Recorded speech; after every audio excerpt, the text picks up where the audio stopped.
best gifts. So that's 4 grandparents, the interviewer said. The kid shook his head. Oh, thought the writer, there must be a divorce here somewhere or something. Maybe 6 grandparents. 8? Nope, 16. Modern living. But here's the point. How many did the kid really have? 4. Out of those 16 the kid referred to, there were 4 who treated him like a grandson. It wasn't whether they were related by blood. It wasn't if they were related by law. It was whether they were related by love. And as it happened with all 4 of these people, there was no blood relation at all.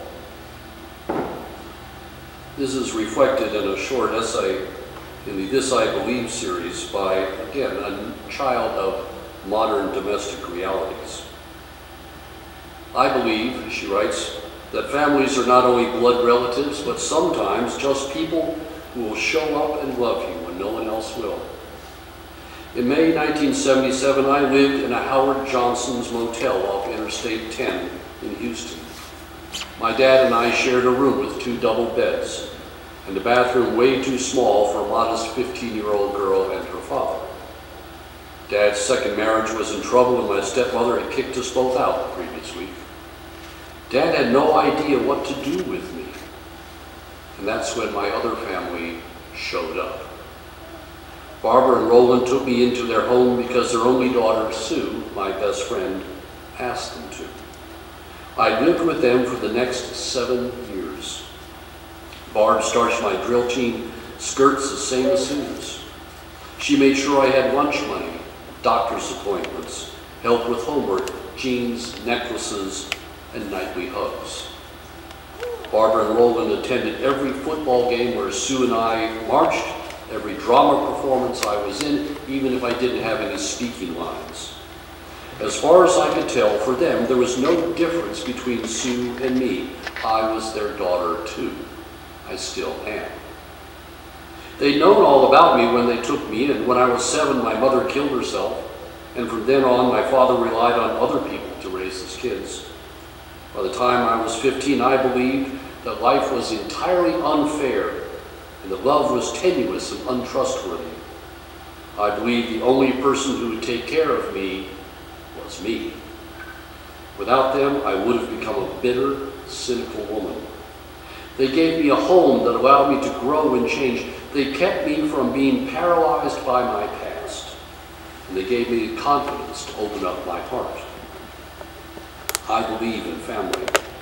For me, it wasn't the family that was there on the day I was born, but the one that was there for me when I was living in a Howard Johnson's on Route 10.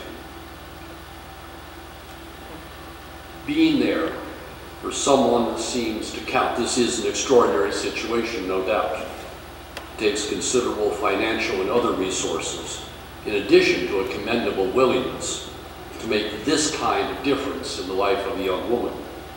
But the point remains, those people who put their time and or their energy and or their money behind their convictions carry a lot more weight than those who simply say, oh, isn't it too bad about, and then just go on with their business.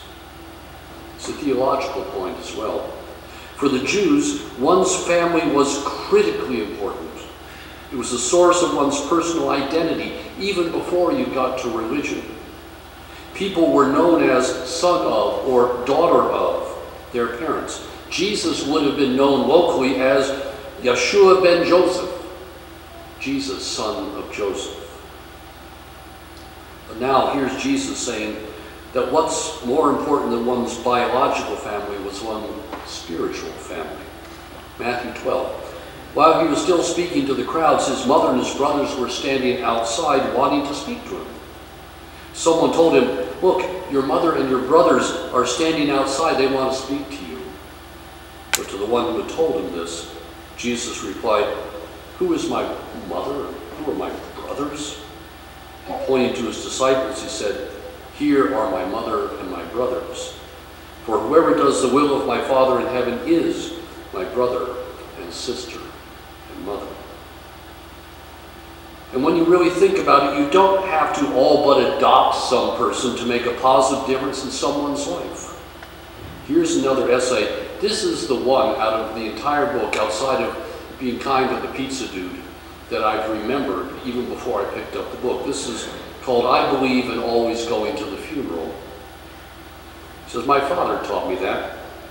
The first time I was 16, it was for Miss Emerson, my old 5th grade teacher. I did not want to go. My father was unequivocal. 'Dee,' he said, 'you're going. Always go to the funeral. Do it for the family.' So my dad waited outside while I went in. It was worse than I thought. I was the only kid there. When the line deposited me in front of Miss Emerson's shell-shocked parents, I stammered out, 'Sorry about all this,' and stalked away. But for that deeply weird expression of sympathy delivered 20 years ago, Miss Emerson's mother still remembers my name and always says hello with tears in her eyes. My dad says, 'You can't come in without going out, kids. Always go to the funeral.' Sounds simple. When someone dies, you get in your car and go. That I can do. But I think a personal philosophy of going to funerals means more than that. Always go to the funeral means I have to do the right thing when I really, really don't feel like it. I have to remind myself of it when I could make some small gesture, but really don't have to and definitely don't want to.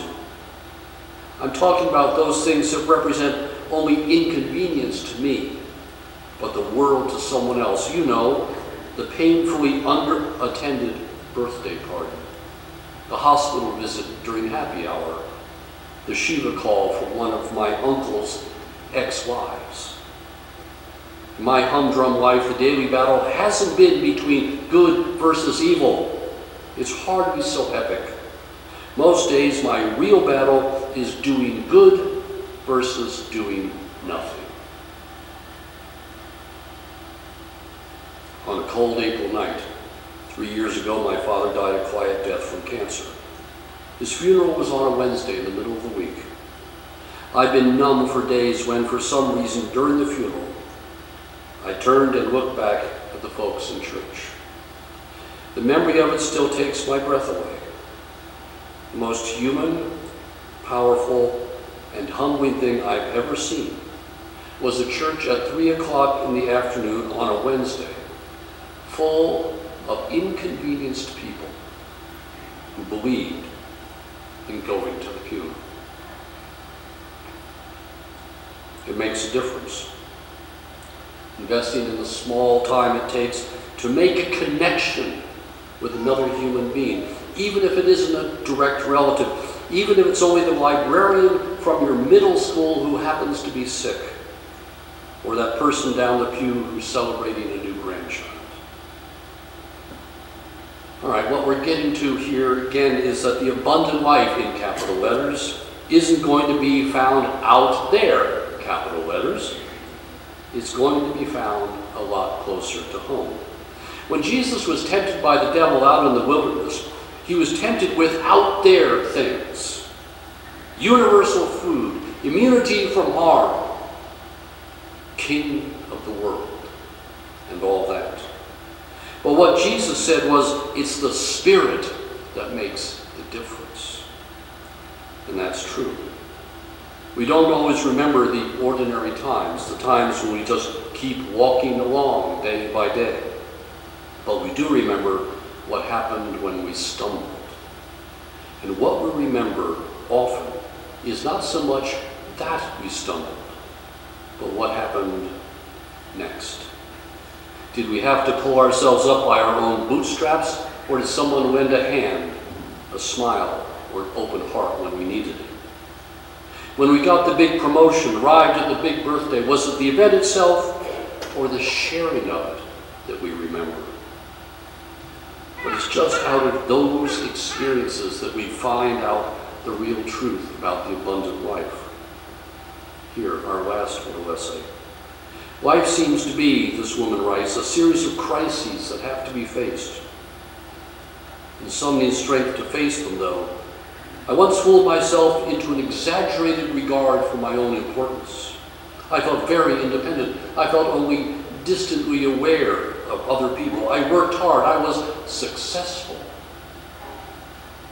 When my daughter got very sick, I used to go early in the morning to a little church near the hospital to pray. There, the working people came quietly to worship. I had been careless with my religion. I'd rather cut God out of my life. I didn't have the nerve to ask for divine intervention, only to help me understand. I kept looking for a revelation, but the clouds never opened. And then much later, I discovered that it had happened right there in church. I could recall vividly, one by one, the people I had seen there. The solemn laborers with tired looks, the old women with well-worn hands. Life had knocked them around, but for a brief moment, they were being refreshed. It seemed as they prayed, their worn faces lighted up and they became the very vessels of God. There was my revelation. Suddenly, I realized I was one of them. In my need, I gained strength from the knowledge that they too had needs, and I felt an interdependence with them. I was learning the real meaning of love thy neighbor. Truths as old and simple as this began to light up for me, like the faces of the men and women in that little church. When I read the Bible now, I take the teachings of men like Jesus and David and Paul as a helpful advice of trusted friends about how to live. They understand that life is full of complications and often heavy blows, and they are showing me the wisest way through it. I must help myself, yes, but I am not such a self-contained unit that I can live aloof unto myself. That was the meaning that had been missing before, the realization that I was a living part of God's world of people. The writer is one you may have heard of, the actress Helen Hayes. Well, this is quite a revelation. But what's a revelation to one person? A found truth that springs into consciousness when we have time to sit down and put a few of the puzzle pieces together. What is a revelation to one person is an article of faith to another, and maybe even common sense to yet another. We know we are relational beings. From antiquity, solitary humans didn't survive. The gathering of people affiliated by blood, then affection, sometimes both, has been an established fact of human life for millennia on end. Yes, some people are happier with lots of interaction, some people with a little less. But the point is that we are incredibly interdependent. And the trick is how to manage that fact. Interestingly, in Jesus' time, this question hardly ever came up. Interdependency was something everyone knew in their bones. What was the worst punishment outside of, say, getting stones piled on you? It was being exiled, being kicked out of the community. You were then on your own, and creatures of all kinds on their own did not do well. What did Jesus say was the sum of the law? Love God and love your neighbor as yourself. Why was it put that way, to think? Why didn't he just say, love God, love your neighbor?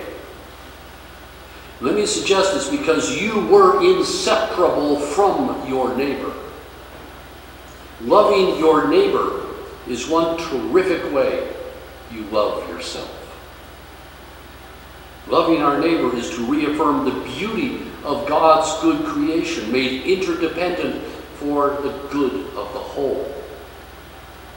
Which is why there's not that much in the Bible elaborating on this. They didn't have to point it out.